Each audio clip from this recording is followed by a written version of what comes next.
everyone, welcome back to this week's episode of In Their Words. Today we have a very special guest, my grandpa, Donald Ming. Thank you so much for coming to share your story, and we're going to dive straight into the questions. Could you share a story from your childhood and how that shaped who you are today? Okay, I was born initially in China in a small town near Burma during the Second World War. And when I was 2 years old, my father went into the war and to fight against the Japanese. And my mother left my father because of his duty required to be lonely. So actually, my mother is a cousin of your grandfather. So we never know. I never know about that until I grew up, and then after I met your grandmother, and she told me about that how that we are related as you're my grandchild. So after the war, my father continued to be take part in the army. So the older brother of my father which is my uncle. He brought me to Burma to escape from the communist China. So we went to Burma. I grew up in Burma under my uncle's guardianship. And then I graduate in university. I have a BA degree in history. And after graduation, I have found there's no future for Chinese descent Burmese because there's a discrimination under the military regime. So seeing no hope in no future in Burma, I start looking for going to abroad. So by that time in 1972, 73, Canadian government has opened its door for multiculturalism. So they invite immigrant as a skilled worker. So I came to Canada as a skilled worker in 1975, and then I start working, find a job and work hard here. So during the time I was working, I found out that knowing Canada is a country of promise, but still people have to know how to exercise your right. Otherwise, you will be treated differently. You will be still deprived from your rights. So that's the reality I found. So I organize the workers and then and represent the workers to fight for their rights. And then all my life is involved with dedicated to the social justice. Wow, yeah, and I just have one question. When you were growing up and you lived with your uncle and Yeah. you two moved to Burma, Yeah. did you know that was your uncle or did you think that was your dad?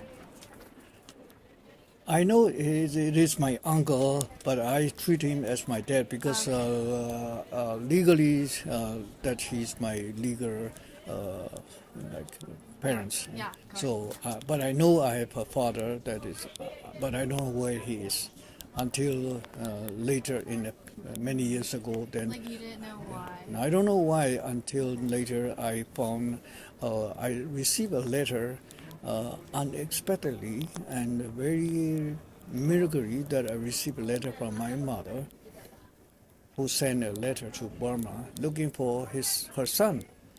And the letter never delivered because there's no address, just saying Rangoon, Burma with my name.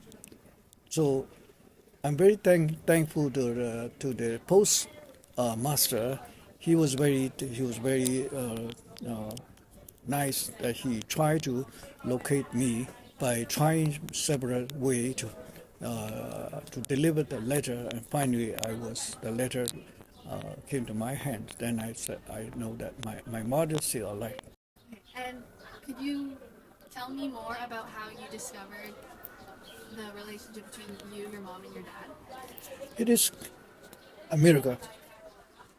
Nobody knows where's my father. Nobody knows what my father is doing during the war and also after the war. It was until 2008 when in my hometown, my uncle who are living in the old house, our ancestor house, they're going to renovate the house. So they break the wall, and then when they break the wall, they found a package inside the wall. And they were surprised when they opened the package. It was all the record that written by my father in handwritten. So they found out that my father has been involved in the underground guerrilla against the Japanese. So everything has to be secret. That's why he hide this package inside the wall about all his comrades, all his mission, how he received the order from his superior. All these things are revealed, and then my uncle who found this upon this package envelope, and he told me that I found something about your father. Even my uncle was surprised to know that his brother, his own brother, was one of those who are fighting bravely against the Japanese. So it was a great discovery because in the past they don't know what my father is doing. So all they know is my father is not doing any jobs, just like people are hanging around. No, it's not doing something. So now they know that the reason my father is not telling them is because it has to be kept secret. So that's how I found out my father. And then since then I tell myself that I have a mission to do is to complete what my father's done and to make it known to the public that my father is actually a hero during the Second World War. Unfortunately, by the time I found out or we saw this envelope about my father, my mother had already passed away. So in her life, she never know about the truth of my father. This is something that is very unfortunate for her. Yeah, that is really upsetting. Could you also share a challenge you had to face yet still overcame with your experience immigrating to Canada? One thing the challenge is being a visible minority in Canada. Although Canadian governments embrace the multiculturalism and equality, but still as a ethnic, you've been kind of marginalized in the society. So this is what I try to reach. This is my most difficult challenge in order to move on and to be part of the society and be part of the Canadian life.